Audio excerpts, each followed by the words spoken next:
Okay, the next way is to create a KML file with Google Earth. So we are going to fly from Bergen to Songdal, Haukase, via by this route here. Just create route points with this key. Okay, we go to Bergen and we find the airfield. First click on the airfield, then click on the runway, then click on the other runway. Now zoom out and just create the route you like this. You go to the cursor keys to go up via the water. Now you can completely automatically fly this route if you like. It's VFR, but you can really automate it like this. This is wrong, by the way. You just have to point once, so I'm going to delete that one, I think. Does that work? Yeah, that works. Just a delete key. Put those points out. So there, there, there, there. And let's have a look where Songdal. Ah, there's Songdal. Here's the airfield. And you can really close it up. Go to the north. Oh, there it goes again. It's the mouse. I have a little problem with this mouse for this work. Usually I do it on a different PC, but okay. Go up to the north, then take a round, and go down again. Zoom in on the airfield, which is there. Take a little step in line with the runway, and click on the runway path. Then the other end of the runway, and then on the airfield itself. That should do it. Okay. Press OK. Save this one as KML, which is done by save as, I believe. This is Dutch, but that doesn't matter. Make sure you make it KML, and make sure you put a nice name in, which is I don't know the codes for those airfields at this moment, so Norway, and enter it. And now we go back to Navari. Okay, then you go to Navari, open the flight plan, which is empty, and then go to KML, and then search for the file you saved. You have to remember where you saved it. I just had a problem, I couldn't find it anymore, so I had to search for it. I know where it is now, so that's no problem. And then I hope so. I hope that I know where to. No, that's the wrong place. And just one moment. Default. And then documents. Here it is. There it is, KML. And here you see it creation of the flight plan. And if I click this away, you see 1500 feet, which is pure VFR. Click it away, there it is. That's the route we are going to fly.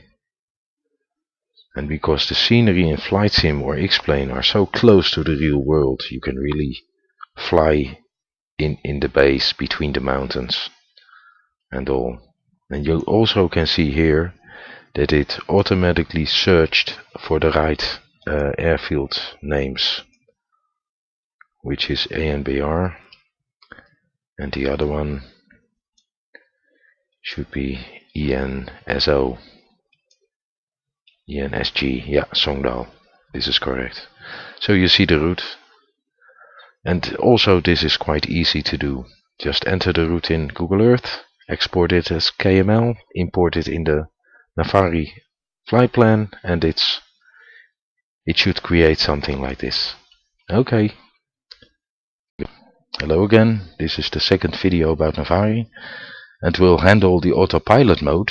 As you can see, I have a flight plan from Vancouver to the northwest, and first we will set some display features or reset some display features, because in autopilot mode you don't need all the information. First we click away the geo. That will make Navari work smoother than with all the information in the screen. dBs can go away, and dBs and the VORs. Now we have the route alone. You can set the map for the arc mode, and you can see the plane is now on a set spot on the screen. If you take the rose mode, it's in the center, and if you take the map mode, the map is north oriented, so the plane will turn whatever direction it is. But when I fly in autopilot mode, this is the perfect mode for creating the flight plan. But if you fly and you use the autopilot mode, just click it to arc. It's the best feature, and you have a nice view of the heading, which is the white. No, the red line is the heading, and the white line is the calculated heading with the wind factors calculated. So because we are on the runway about to take off, we can set the autopilot to the current heading, which is not Vancouver but will be Petco. That's the first waypoint, Petco. Activate the autopilot. Now the vertical nav will lit, but it isn't active until you click on it. So when it's green, it's active. When it's black, it's not active but clickable. And if you click this one, it gets green and it will be active. But vertical nav will only be handy during the descent and not during takeoff. So I will just engage this flight and you will see how it works. We'll zoom in a bit and then we can take off. Here we go.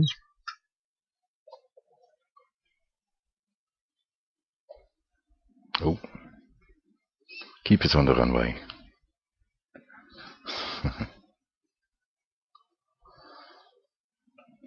As soon as we are airborne at about 1500 feet, I will engage the autopilot and the rest will go automatically.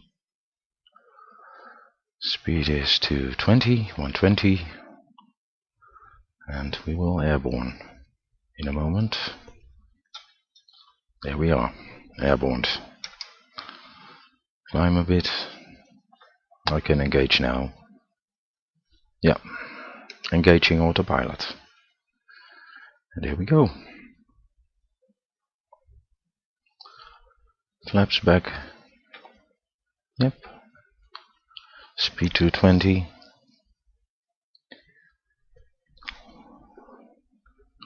Speed auto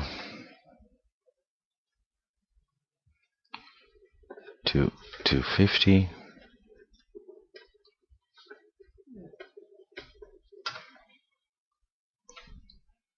As you can see, it's turning to tough P. So as you can see, I stepped through the route a bit. Inbound IVR, 6,000 feet, turning to the next waypoint. You can see the wind here, the current wind at this altitude. You can see the distance to the next waypoint, which is the top of climb in this case. It's in LNAV, still in lateral nav only. And we just follow it as it goes. Okay, we after the top of climb, I will. Oh, this is not the top of climb. Oh, this is this waypoint. The next waypoint is flight level 100. If you're there and you have vertical nav and speed automated, the speed of the plane will automatically increase to the cruise speed. Below 100 the speed should be 250, and above it can be maximum. So we fly to flight level 100 now.